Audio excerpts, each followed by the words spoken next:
Welcome to the Darkstream. Voxday, voxday.blogspot.com, and unauthorized.tv. Thanks for tuning in. Hope you can hear this, and so let me know if you can hear you good. Excellent. We are good to go. Been kind of an odd day, but a good one. Things are proceeding well on various fronts, and on the home front, it's a little bit confusing in that Space Bunny already managed to not only replace the Honorable Pongo Thistlewaite III, our rooster, but managed to replace him with a rooster of exactly the same breed who looks exactly the same. He's just about half the size. So anyhow, we have a rooster, so things are back to normal. One had no idea that this was this was something significant, but it's nice to have things back on the even keel again. So today we're going to talk about strategy. Specifically, we're going to talk about the topic that was on the blog: fragility, resilience, and anti-fragility. And we're also going to relate it to some of the conflict that the greater community has been engaging in for the past 3 years. And it's a bit related to the way that that people are getting deplatformed and so forth. The importance of what we're doing with unauthorized and some of these other projects. You'll begin to understand why we're doing what we're doing. So the thing that was really interesting about this article is that it's written by one of the many, shall we say, mainstream strategists. These are all people who are writing about and for mainstream militaries, and they're trying to figure out how to deal with all these various threats. Whether you're talking about ISIS, whether you're talking about Antifa, whether you're talking about the false threats that the media concocts, they are concerned about the increasing inability of governments and militaries to effectively deal with any of these things. They're absolutely terrified of what is coming because they know that the neoliberal world order is collapsing. We're already seeing it in the United States. We're seeing it in parts of Europe, seeing it in parts of Asia. And so that's why they're so concerned about this. So this particular article, the author, for the most part, correctly divides parties to conflict into 3 categories: fragile, resilient, and anti-fragile. And he's deriving it from the concept developed by Nassim Nicholas Taleb. Don't be fooled by the plastic wrap.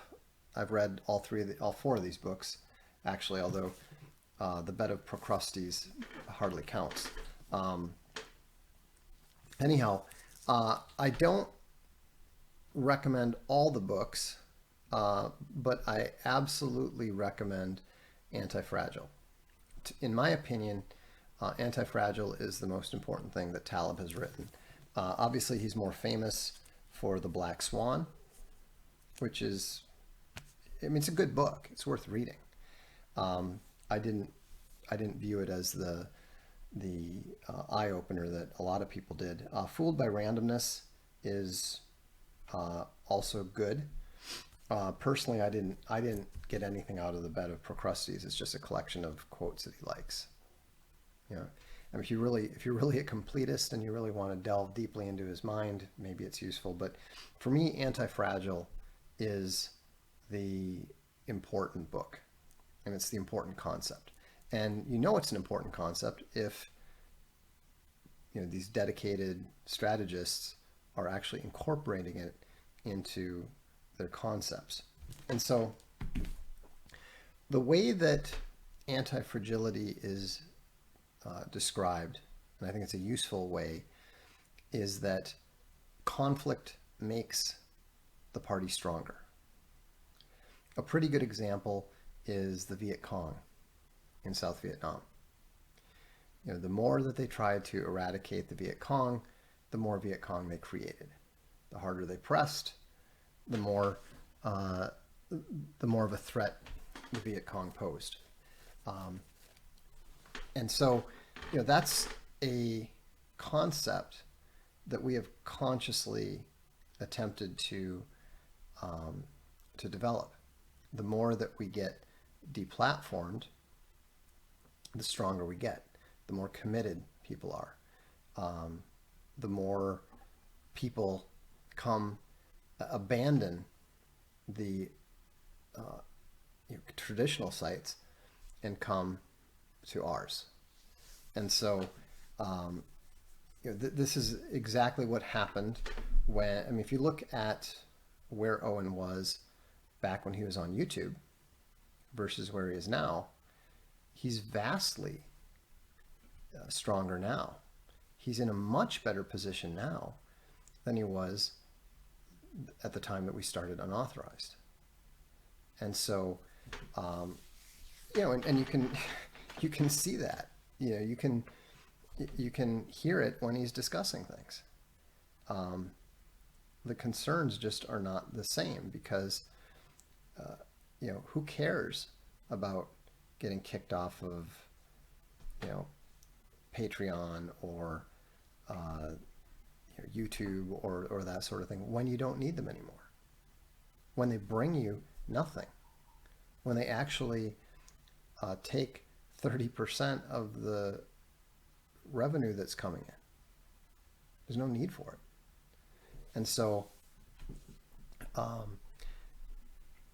unauthorized is a example of applying the concept of anti-fragility to the deplatforming problem. And so fragility obviously is the converse of that.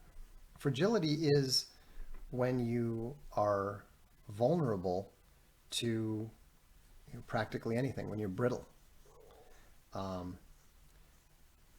If you look at somebody, somebody said PayPal is still a big hit. Exactly. If you look at somebody who is dependent upon PayPal, they are fundamentally fragile. We're not at all dependent on PayPal, and we never have been because we never trusted them. It's a massive mistake to trust a company like PayPal because they've been long before they started deplatforming people for fun. They started deplatforming people for no reason at all. You could read all the horror stories about bank accounts being frozen, money being frozen, people losing tens of thousands of dollars for no reason that they could understand. So that's the example of somebody who is fragile, somebody whose primary income is dependent upon PayPal. Now, a resilient party, another good example would be Indiegogo. Why did the Indiegogo conflict get resolved so much more quickly than the Patreon conflict? Because Indiegogo was much more fragile. They didn't have a strong level of resources. They didn't have the ability to even handle 50 simultaneous cases. And so, all it took was less, it was kind of funny. All it took is about 5% of the people who were affected to literally bring them to their knees. It was an existential crisis like that.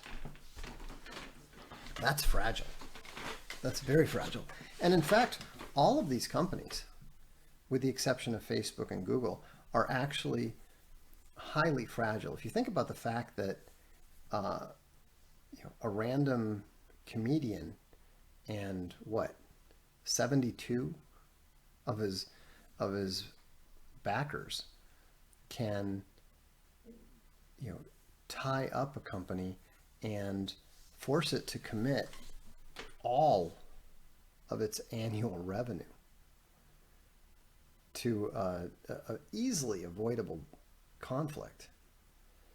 That's actually relatively fragile. I mean, it looks strong, and vis-a-vis the actual numbers involved at the moment, it is relatively resilient because they were given $165 million by outsiders over the course of a few years.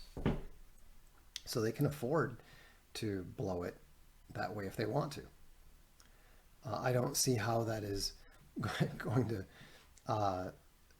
please their investors or build the company in any way, shape, or form. But if they want to drop 10 million, if they want to drop 20 million on court cases and legal fees and so forth, that's fine. They can do that. That makes them relatively resilient. But a resilient party can always be overcome by two things. One, a more resilient party. A party that has greater resources. An example of that is the Cold War. The United States was able to overcome the Soviet Union, which itself was resilient enough to overcome both France and Germany. But it didn't have the resources to outspend the United States. Hence the Reagan strategy, hence the collapse of the Soviet Union. Let's not get into the, various permutations of that. Let's just use that as the example. The other way that a resilient party is defeated is by an anti-fragile party. And that's what you see in the 4GW that William Lynn describes. It's what you see in the transformation of war and the post-Trinitarian warfare that Martin Van Creveld describes. What they're talking about there is when you have a anti-fragile party against a resilient party. Examples of this would be Afghanistan.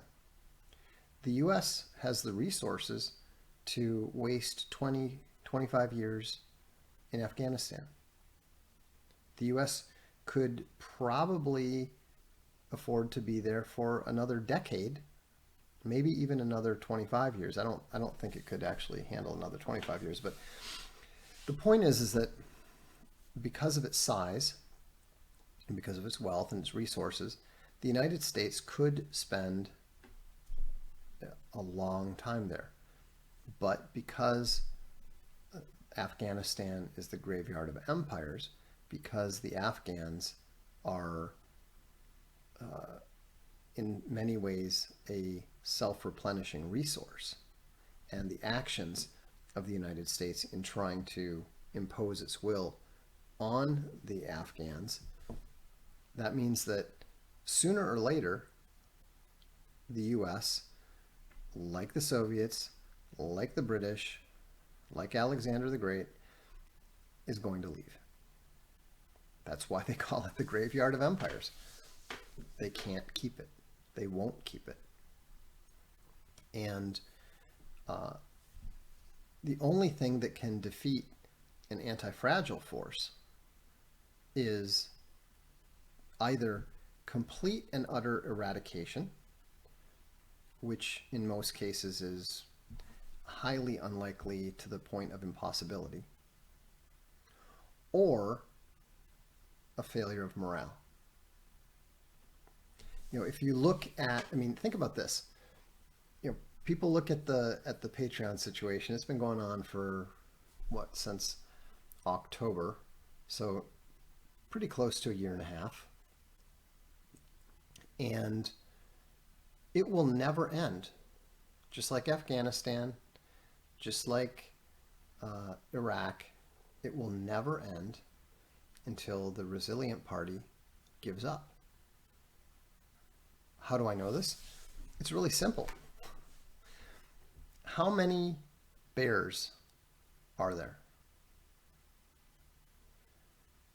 Owen had 300,000 subscribers on YouTube. They weren't all bears. They weren't all committed. But is it plausible? Is it even remotely plausible that the 72 bears represent a significant portion of the committed bears? No, it's not. You know, if it was desired, I have no doubt, if Owen put out a call, I have no doubt that 200, 300, 500 bears would show up. You know, people were asking, think about this. From the very beginning, people were asking, hey, you know, shouldn't a legal defense fund be put together? Why? There's no need. You know, the bears are more than enough to handle it at the current level. And that doesn't even get into the, you know, if the dread ilk were to get involved. There's 535 VFM. Imagine if I were to simply say the word and the VFM got involved. All of them. You know, always an option. In this case, complete overkill. You know, personally, I don't like to get the VFM involved unless it's necessary, because frankly, it's hard to call them off. But you see the difference. On the one hand, you've got a lot of resources, you've got a lot of money, you've got a lot of power and stuff, but you also have a lot of expenses and all that sort of thing. You know, what is there on the other side? There's nothing. You know, and this is something that most people don't understand. I mean, obviously, Patreon doesn't understand it. Their lawyers don't understand it, or they would have avoided the situation in the first place. You know, and that's why it's so funny when you see these large companies trying to throw their weight around. Okay, Patreon doesn't understand that every single one of its 4 million users is not a strength. It's actually a potential weakness, because they're not on their side. Well, yeah. Lucas Alaman says VFM morale level is insane. Bears is up there too. Well, yeah, that's I mean, well, that's something that people don't understand, is that you know, the VFM, they might get mad at me, they might disagree with me about stuff or whatever, but they don't fail morale checks. If this were ASL, the VFM have a morale of 12. You know, they just don't break. And so, you know, and the dread ilk are like at least a 10. So, so you know, it's and the bears, you know, I mean, like Owen, you know, they're up and down, but they're a lot more up than they are down. And so But that's what was kind of funny to me about all of this is that the whole thing just keeps kind of rolling on, and the other side just never understands and is never aware that the bears are barely trying. The dread elk are not trying at all. You know, the VFM watching and eating popcorn. And so I like what Cyrus says. You can't outspend a suicide bomber. Exactly. And so, but this whole situation is very, very important. And one of the reasons I suspect that Silicon Valley has been watching it very closely is because this is underlining the core vulnerabilities of these companies. It's underlying. I mean, the amusing thing, and it's a little bit strange to me that they, look at us as some kind of, enemy or something, because what they should be a lot more concerned about is Chinese companies watching this, and I can tell you right now, they are. A Chinese company could take this tactic and absolutely obliterate any of these companies.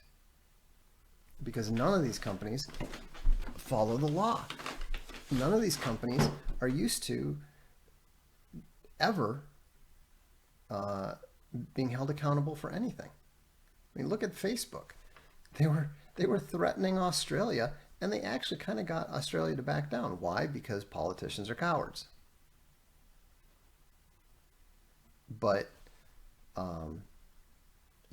I wouldn't be surprised at all to see some kind of Uber or DoorDash strategy funded by a competitor and used to wipe out a competitor. That's the idiotic system that these companies have not only set up for themselves, but they've imposed on their users. They've imposed on their employees. Because they look at resilience. They look at their resources and they think, our resources are so significant. Who can stand against us? Well, anybody with enough anti-fragility. And so, and again, I'm not the only one who's noticed this. I mean, the lawyers for the Uber drivers, there's an actual law firm set up in San Francisco that is literally set up for this purpose. And they're actually out there recruiting groups of employees, groups of contractors, maybe even, for all I know, groups of consumers that have been wronged by these companies. Because keep in mind, it's not like you can just do it for no reason. But the point is, they're always going to give you a reason. I've mentioned this before, but the corollary of Napoleon at Waterloo was pointed out to me by a lawyer that I was chatting with today. He's Legion, of course, and we were just talking about the importance of tactical awareness. And for me, the fascinating thing about Napoleon was the way that he didn't have a particular tactic or even a particular objective in mind when he would go to the battlefield. Before Waterloo, he wasn't even sure that the British were going to be there. He was delighted when he found out that they hadn't retreated to Brussels. He thought that he had that based on their respective positions and the respective quality of the troops and the fact that he had a big advantage in artillery, he felt that they had they would win 90 times in 100. And yet he didn't even have an objective yet. He didn't even know if the focus of his effort was going to be on the right, the left, the center, etc., etc. His idea was just start pushing, start putting pressure on, and see where the other guy is going to make a mistake. You know, on the battlefield level, he wasn't even using strategy. Just pure tactical instinct. The problem was that he was up against Wellington. And Wellington never lost a battle because Wellington didn't make mistakes. And so, that on the battlefield strategic level is why Napoleon failed. If you go into battle and your core strategy is to wait for the opponent to make a mistake and then take advantage of it, well, if they don't make a mistake, you're going to lose. In that sense, the Bears are very fortunate because let's just say that Patreon's lawyers make a lot of mistakes. I mean, ludicrously unnecessary mistakes. I mean, frankly, it astonishes me that they're still employed. If I had been running the show for Patreon, I would have fired them a long time ago. Best book on Waterloo? Well, I haven't read enough to have a strong opinion, but I really enjoyed Alessandro Barbero's The Battle. He's an Italian military historian who speaks fluent French, and what I particularly liked about it is that he draws equally upon the French sources as well as the English sources. And I think that makes it much more useful. He's also deeply read in the subject enough that he doesn't take Napoleon's account necessarily at face value. And Napoleon had a tendency when he was writing his memoirs on Elba to shade the truth a little bit in order to blame his mistakes on other people or the situation. But it was pretty obvious when you looked at what his actual decisions were and what information he had at the time that he was maybe shifting the blame a little bit. And so, is American posterity anti-fragile? No. I don't think so. So, do you think Napoleon would have been able to overcome Wellington if not for the Prussians? Oh, absolutely. But the Prussians were there. The Prussians were known to be coming. Both of them knew that they were coming, and that was fundamentally one of the mistakes that Napoleon tried to shade, which was that he didn't protect that flank sufficiently. How much longer do independent truckers have in the U.S.? Well, I don't know, but I wouldn't think more than maybe 12 to 15 years at most. I think that the polity is going to break down within about 13 years. Maybe independent truckers will be permitted to transit the different zones, but I don't know. I wouldn't, however, worry too much about the whole self-driven stuff. I don't think that's going to work very well. Money is a byproduct of doing something well. Why are people so entrenched in this debt-based service system? Because debt is money. In this, you know, in this current system, debt and money are the same thing. Is growth a necessary component of anti-fragility? No. Um, I mean, what is it necessary? I don't think it's a necessary component.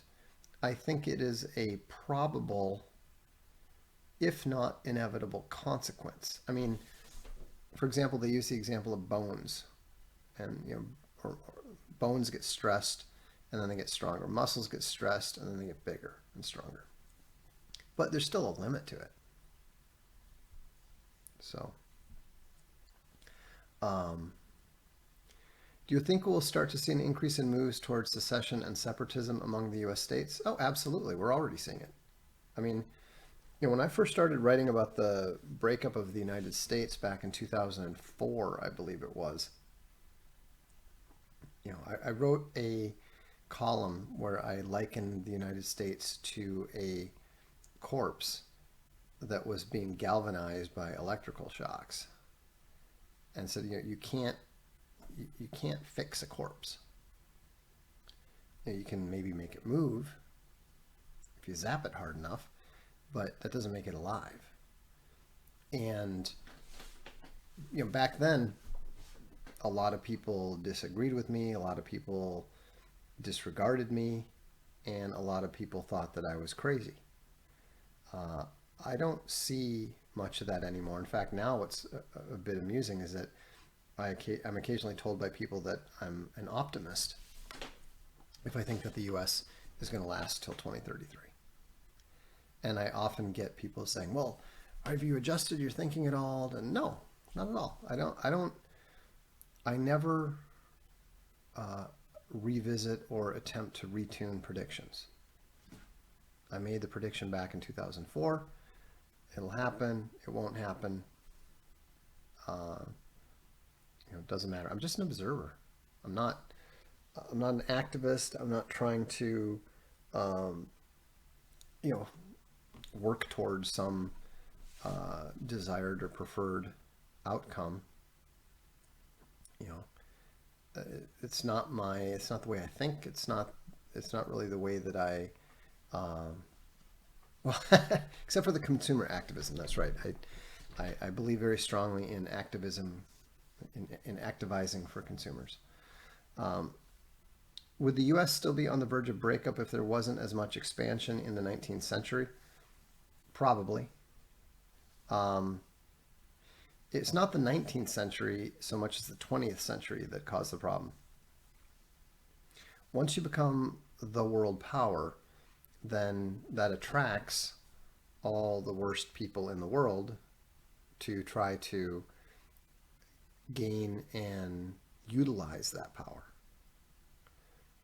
And so sooner or later, as with Rome, as with Great Britain, you end up with a foreign elite. And the foreign elite inevitably utilizes the former core nation as a tool, and that causes the whole thing to break down eventually. If America breaks up, won't that weaken our status as a superpower? Well, yeah, obviously. China is going to pass up the United States, assuming that it hasn't already. I don't think. I mean, I think that if there was a war between the United States and China right now, it would be obvious in retrospect why the Chinese won. In the same way that it is obvious in retrospect why the Allies won in World War II. All you have to do is look at the production capacity of the United States versus Japan to know who is going to win that. It doesn't matter population, resources, etc., etc. Japan never had a chance. And if you look at the manufacturing capability of the United States versus China right now, China is vastly more capable of production. And so, um, you know, just you can make all the arguments you want to about, well, but what about good old American know-how? And we're really good at this. Well, the America that you are thinking of doesn't exist. You know, if Indians were capable of beating China, then India would have the advantage, right? But they don't because they're not. And so, uh, when you've got a tech sector run by um, run by Indians. You've got an academic sector that is you know run by non-Americans. You've got a corporate sector that is increasingly run by globalists who have uh, no loyalty whatsoever to the American people. Um, there's just no. If you know anything about military history, there's really not there's really not much to go to bet on other than maybe having um, more nukes. But the Chinese have already shown that they can survive. Losing what was the Great Leap Forward, 50 million, 70 million people. Not only did it not slow them down, it actually appears to have increased um, their overall societal situation. The same the same thing in the United States would be absolutely devastating. So, will large American financial institutions die out with the USA? No, I think that they'll. Well, it depends on how it goes. I mean, they'll migrate. They're not American institutions anyhow. They're just global institutions. But most of them are in trouble, and so they need the U.S. to bail them out. Is somebody else going to bail them out? Maybe, but um, the U.S. is not going to be able to bail them out.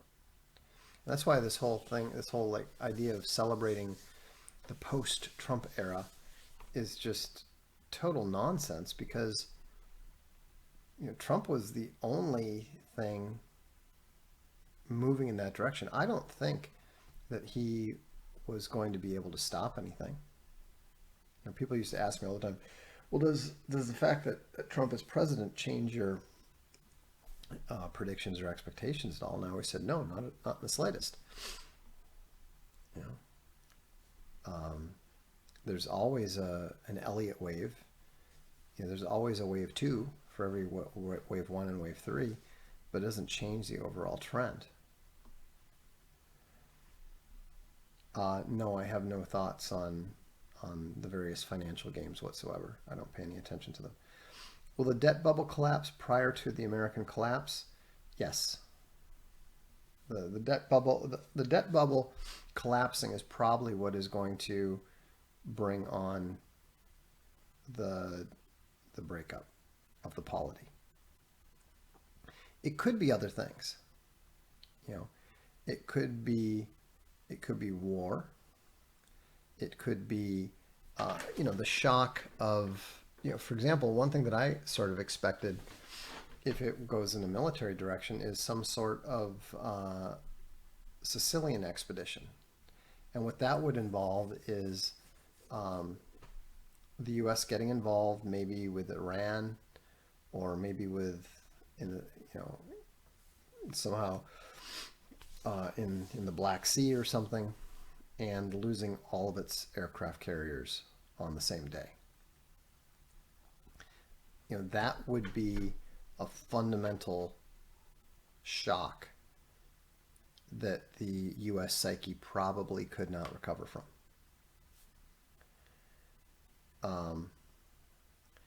And no, modern monetary theory is not going to solve this. All of those, all of these theories are just various ways of trying to excuse away the debt bubble. They won't work. So, might work for a while, but eventually it'll fail just like everything else. Silver and gold, they take turns. So when, I don't know. I don't really pay much attention to it. So, when I recommended getting into metals and gold and stuff back when gold was below, if I recall correctly, gold was at about 270. I stopped paying attention to that kind of stuff back around 2009. Mostly because the indicators that I was using to accurately assess the situation all got completely revised to the point that I found them useless. I could have worked to try to develop new ones, but I get bored easily. Once I figure out how something works and I'm able to prove it to myself, that's usually about as far as my interest goes. So I tend to be a little bit naturally anti-fragile in that I need some level of opposition just to maintain my interest. So